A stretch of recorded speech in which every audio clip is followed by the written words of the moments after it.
Well, the media serves as a powerful tool in shaping perceptions of politics and governance. Yet, when it comes to gender, the media becomes a double edged sword, perpetuating harmful stereotypes while offering a platform for representation. In this episode, we will explore how women are represented in political discourse, the impact of these portrayals, and how media coverage can either hinder or empower women's political participation. I'm Regina Bolibote, and you're welcome to another episode of the Gender Watch podcast brought to you by the Aya Institute for Women Politics and Media. It's time for us to meet our guest for today. She is a researcher consultant and equity, diversity, and inclusion changemaker. She holds a PhD in media and communications with a focus on gender and political communications. She's currently the EDI Learning and Development Manager at the University of Leeds in the United Kingdom. My guest for this conversation is Dr. Sally Osei Apia. Welcome, Doc, to the Gender Watch podcast. Thank you, Regina.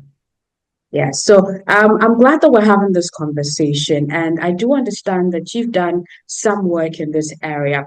Just so that you understand, the Gender Watch podcast has segments including GenStats, and GenStat basically just looks at what the research and data is saying as far as the conversation of the day is concerned. And so I am happy that you've done some work in this area, and I'd like for you to share some highlights of this research as relates to the topic of gender, media, stereotypes, and differences as far as women's participation in politics is concerned. Okay, so I looked at the way women politicians in Ghana are portrayed in various media platforms. So I looked at newspapers, I looked at radio at the time, and this was in 2017. And the whole idea was to find out the differences in the way male and female politicians are covered in the news in particular, and then to identify the gender frames, if any, that are associated with either media coverage of male politicians or media coverage of female politicians.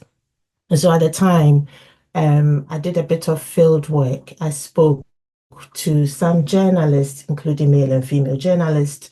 I did a bit of content analysis of selected newspapers. So I looked at the Daily Graphic, and then I looked at the Daily Guide at the time, and then I looked at Joy FM, in particular their 6 o'clock news, because that's sort of like one of the major news that they provide during the day.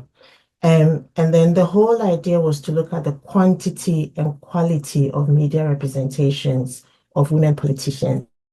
The aim wasn't to compare their coverage with male politicians, but just to see, in a sense, if there were any differences in gender frames. And what I found was that, I mean, if you look at research that is based in Western context, there's a lot of, it's very clear that there's a difference between the way male politicians are covered in the media and women politicians are covered in the media.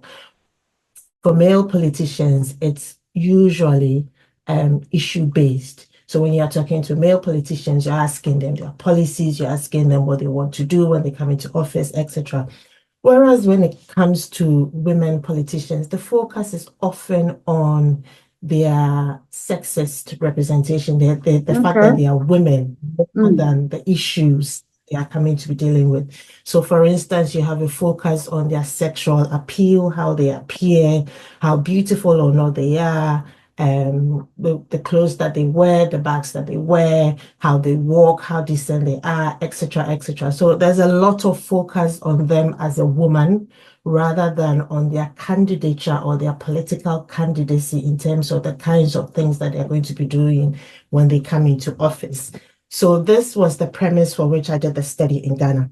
And at the time, what stood out very much for me was that women politicians' coverage in the media was very, very limited, extremely limited, even when you compare it to their numerical representation in parliament, for instance. So at the time, we had roughly, I think, 29 women politicians in parliament. Mm, But if you looked at their representation, they were hardly seen in the news.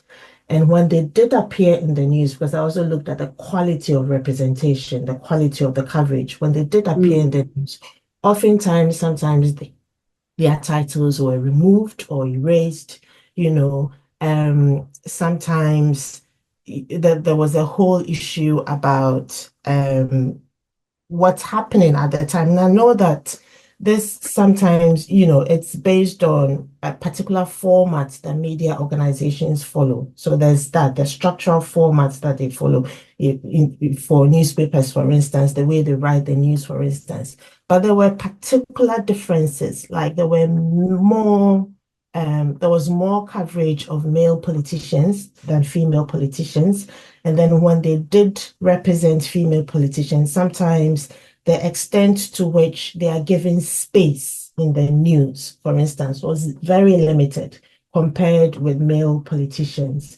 I didn't particularly find that focus on the sexist representation, except on the last day. And I always remember this, the last day, just before I left Ghana, following my field work, there was this front page news of the Chronicle.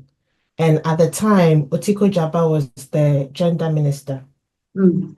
I've got it here, so I'm going to read it to you so that you see the extent to which, some of these sexist representations can happen in the newspaper, Mm. for instance. So this was like almost a full page news article on her, and the title read, Otiko's dress causes a stir in Parliament. That Oh, was okay. the That must have been her vetting. Her No, so vetting. this Was wasn't it? her vetting. This was when she had gone to Parliament on International Men's Day to give a, Okay. Okay. to talk to them Mm, about it. And if you read, so the beginning starts with Madam Otiko Jaba, Minister for Gender, Children and Social Protection, yesterday caused a stir in Parliament with an indecent exposure of her boobs in a smock and French lace cover when she stormed the house. This is the beginning of the news item. And then it goes on to talk about the fact that, she was projected on the screen. The men in the house were very uncomfortable by the exposure of her breast. And so they tapped each other until somebody got up and put a lace around her neck. oh, this was And in the news article. 3/4 of the news article was focused on that. And then there was a small paragraph that talked about what she said in Parliament at the time. So although this is not something that that was dominant in the newspapers that I looked at, there are instances when it does really present itself in either newspapers, and radio in particular was very, very damning in that sense. And so when these things happen, when women are marginalized in the news, people don't get to see them, people don't get to hear their policies, people don't get to interact with them.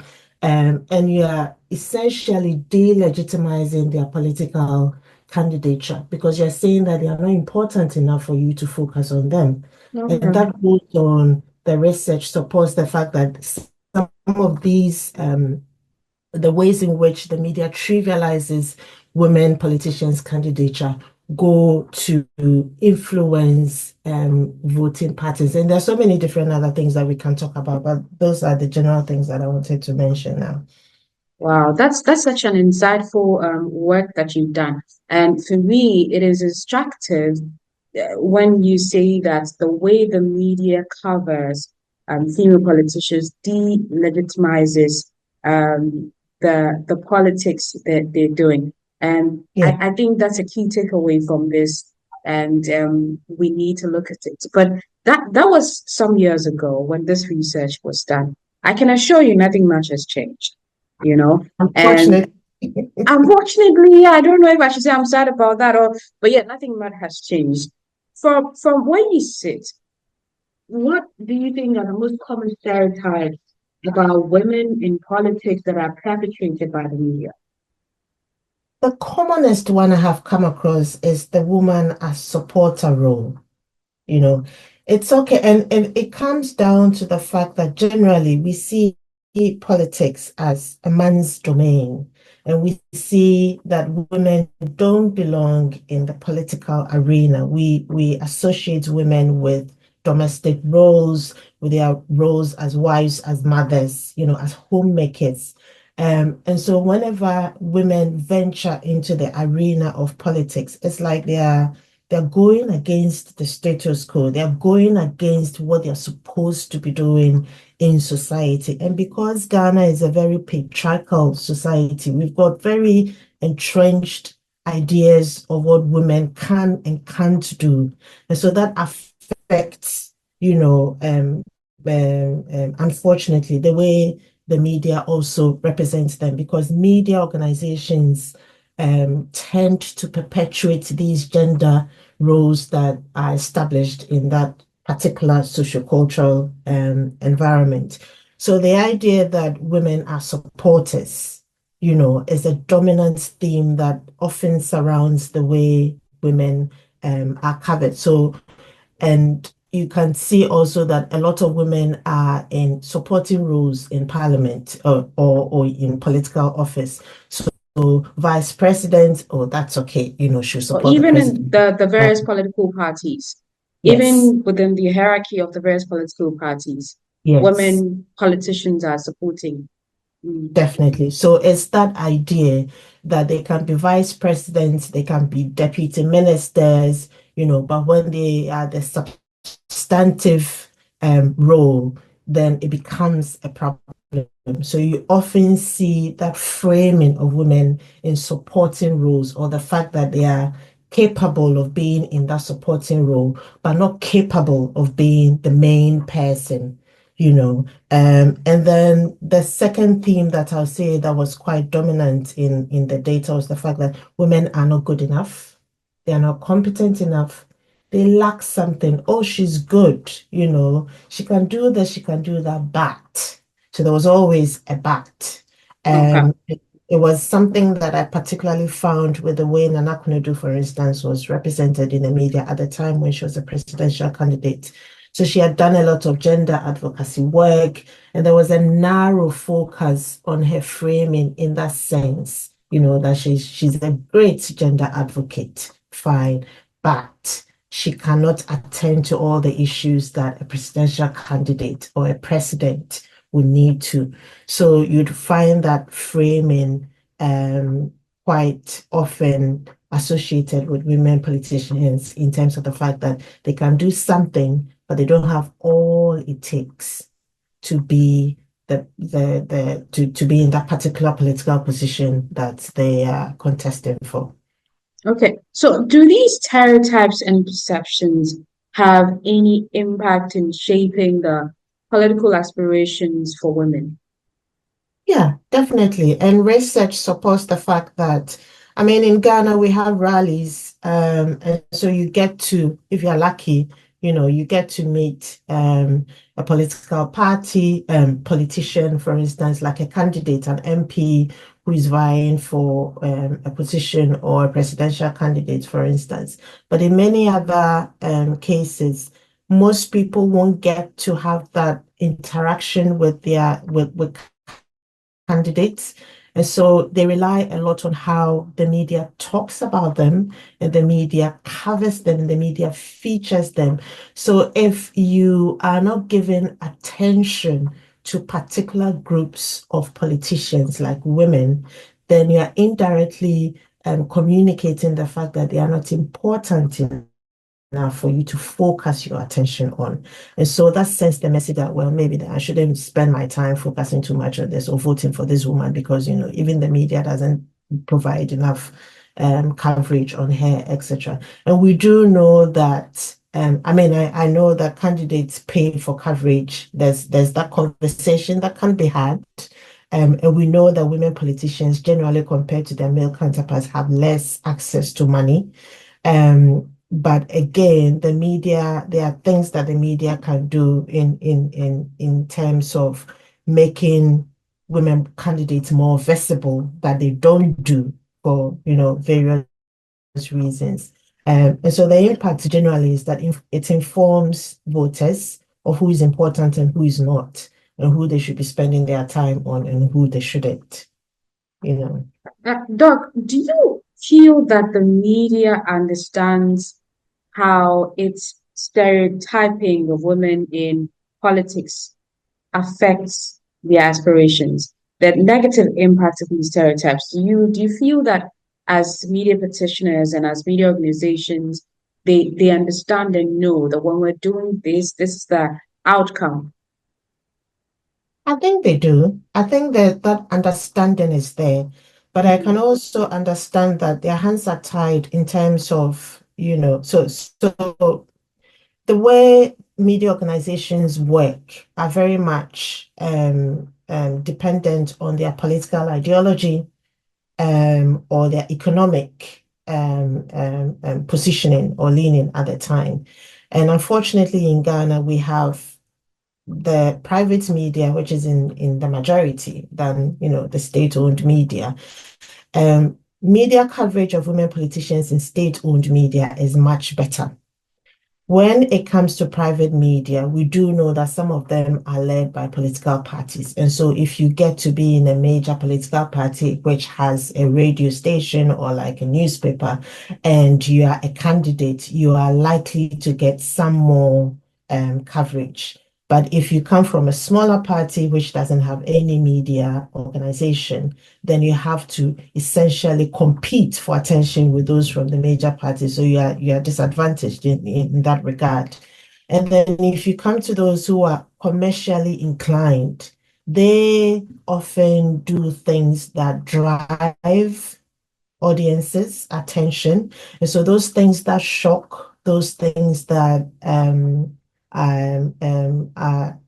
meant to, shock the audiences and to say, oh, like this person said this and this person, and then they get a lot of people listening into the radio station and to the talk show, etc. Those are the things that they do so that because they need to get money through advertising revenue. That is how they sustain their livelihood. And so all of these things affect how politicians are covered. And if you're a woman, generally you're disadvantaged. If you're in a small party, generally you're even more disadvantaged. If you don't have money, then it's a triple disadvantage that you're dealing with. So all of these things work to sort of influence the way that you be represented in the media. So I do think that media, like journalists and editors, and they understand these things. To some extent, their hands are tied.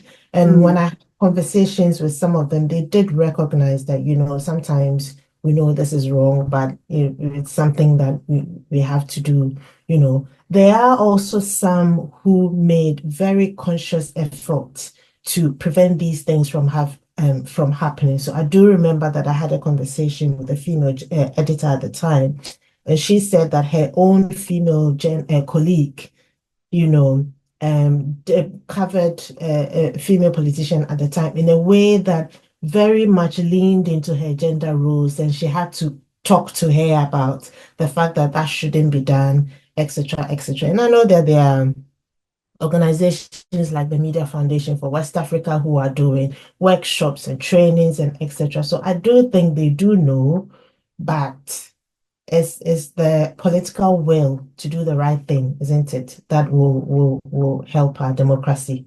That's what's lacking. Okay, and I asked that question because I want also to ask a question about how the media can be held accountable, in this regard. But then when you were speaking, a thought crossed my mind. We've spoken to Professor Akusia Dakwa on the meaning of Yeah, democracy and then the benefit of inclusion. And she made a very instructive statement saying that what we are getting as a country, as far as the dividend of democracy is concerned, is because of what we as followers have demanded from our leaders. So yeah, we are yeah, getting what we are getting because that is what we have demanded. We have made them that way. Now, yeah. let's relate it to this conversation about the media and how it frames and covers women in politics. Could it be a reflection of what the general population consumes or what they'd rather focus on, which is why the media is doing it that way? Exactly.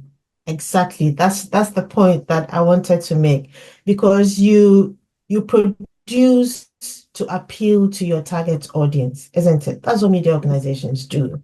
Except for state-owned media, they don't need advertising revenue to sustain themselves, so they can do a lot more things that go against the status quo. But if you look at all the private media, they need money, and money is from advertising revenue.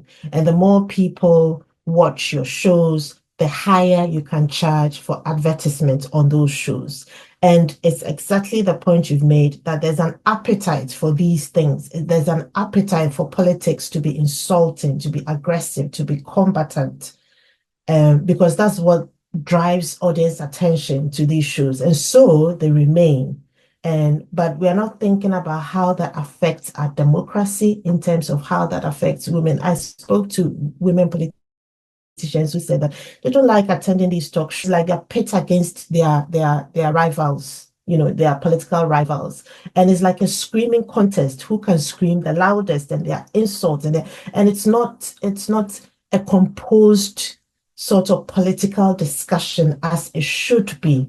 And so why would that appeal to them? Why would they open themselves up for that sort of attack? So it's exactly the point that you're making, that there's an appetite for it. That's why it keeps happening, because if all of us or half the country were to boycott particular media organizations because of the things that they are doing, can you imagine the fact that how that will make them stop with the way they conduct political talk shows, for instance? But people listen, and so they continue doing those things, unfortunately. We're still speaking with Dr. Sally Osei Apia, who's joining us via Zoom for this episode of the Gender Watch podcast. Doc, how can the media be held accountable for the gender stereotyping? What steps can be taken to address these issues? It's a difficult question, because there are so many sort of factors that contribute to the way that women politicians coverage is gendered. And some of them have talked about the fact that they need money to sustain themselves, and so they appeal to audience appetites more than what would necessarily support a democratic, political system. I do know that there are policies that guide how coverage of politicians or general, news coverage, etc., should happen. But there's a difference between having a policy and the implementation of the policy. We have laws, but they are not usually implemented or Exactly. enforced. I was going to mention that, They, and it's been said over and over again. Ghana is a country with yes, very beautiful laws. The problem yeah. is implementing them. Is the enforcement. You Mhm. see, so I could say, well, there should be policies, but I do know that the fact that there's a policy doesn't mean that it will be enforced.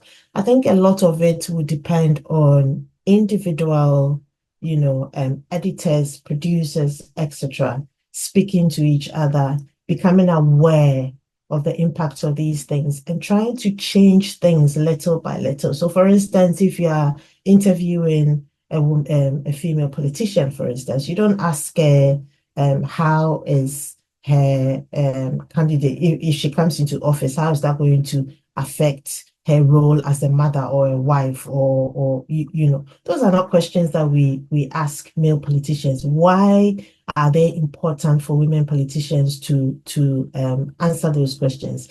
That it's a matter of focusing on the issues and being really critical about their policies and engaging with them on that level, and not on their gender role level and how that's going to affect them as politicians. So it's an individual thing, but I think that organizations such as West Africa, Media Foundation for West Africa, and I know Alliance for Women in Media Africa, ALMA, is also doing a lot of work in this regard. So it's, bit by bit, I think when we continue to hold journalists um, and general media organizations to account, we will make some difference.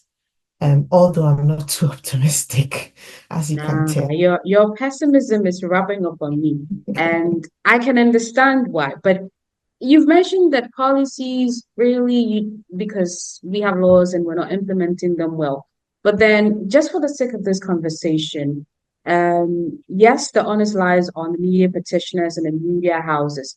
But when it comes to regulators, the National Media Commission, for instance, what can they do? I was going to ask, do you think that we need some gender sensitive guidelines that would, regulate how stories about women, when politicians are covered? Will that be any help in this instance? I suspect that there is something like that. I think that it's not being enforced. So the regulators, I doubt, are doing their work well. The extent to which they're resourced, I don't know. So they'll probably say that they don't have the resources to keep up with this. And I imagine that they are doing some work. But I do think that particularly when it's election period, 3 months to elections, etc., they can ramp up, their activities in a way that brings some accountability to how um, media organizations conduct their coverage of politicians, particularly the radio. There's a lot of embellishment, on radio news, talk shows, etc. But also phone-ins, people call in and tell, say things that relate to the woman's role in the kitchen, for instance. And the hosts sometimes don't do anything about that. They don't bring them they don't caution them, so these are things that can be done. But I do think that the regulators can be doing more than they are doing at the moment. But again, I'm a realist. So I'm not let's keep hope alive, I would say. Yeah, hope is the only thing we have, though. We can't eliminate hope. Then what happens to us? But while you were talking, a thought popped up. So you see how now in our media landscape, a lot of politically owned media organizations are springing up. What if, and this is a big what if, that there is a conscious effort to set up media organizations that are dedicated, all programming, every aspect towards covering women's issues. I do know that there are platforms, programs on various media organizations that are dedicated towards women's issues, but these are one, could name them like one. Could there be like maybe 5, 10 media stations that you know that media station is dedicated towards covering women's issues? Will that help? So you see, I think that will help. But I'm also more of an advocate for mainstreaming women's issues rather than separating it from the norm. Because already, when women come into politics, they are added. They are Mm, the difference. They okay. they are um the rule breakers. And so we position them differently. They are not the norm. And I would advocate for normalizing women's issues. So not, I do know that there are programs on TV, on radio, for instance, that are dedicated to women's issues. Those are good, but my advocacy would be more for embedding, women's issues into the normal business as usual things that journalists and editors and like media organizations go about doing. Because in that way, then we are normalizing the fact that women's issues are part of everybody's issues. I mean, there are more women in Ghana than men. So how is it that women's issues, in newspapers, you have a women's column and that's it? So people can easily decide not to read it, or people can decide, oh, they know that on Tuesday morning there's a women's issue program. I'm not listening to that, Okay. But if it's Mm, part of the normal things that are done, the normal talk shows, the normal current affairs shows, the normal shows, then you get more people forcing them to listen to this. Do you understand what I mean? And I think that's the way we should go. When we do that, then we will begin to normalize women's issues as something that is part of our lives and not something that is separate, that we Okay. need, To yeah. exclude. Okay. Okay. Great. Doc, as we wrap up, of course, we can't have this conversation talking about media without speaking about social media. We're in the age of technology. Now, how does social media or how do social media platforms help to strengthen these stereotypes or break them? And then in answering that, you could chip in a word or two as advice as we go into election 2024 for women politicians and how they ought to use social media. So there's great potential for social media to sort of, in particular, address the marginalization of women politicians in mainstream or traditional media, because then they are in control of the message, they're in control of the content, and they can advertise as much as frequently as possible, say what they want to say how they want to position themselves. So they're in control of that content, and they can generally use that to sort of address all the gendered sexist representation that they often get in traditional media. However, although social media, through research, particularly in Western countries where they have the infrastructure and the extent to which social media is embedded in everybody's lives, it's been seen that that's the potential that social media has to address, some of these sexist representation of women politicians. But in Ghana, we don't really have that infrastructure, you know. And then again, in Ghana, when I spoke to the women, they talked about the fact that they don't have the time to do it.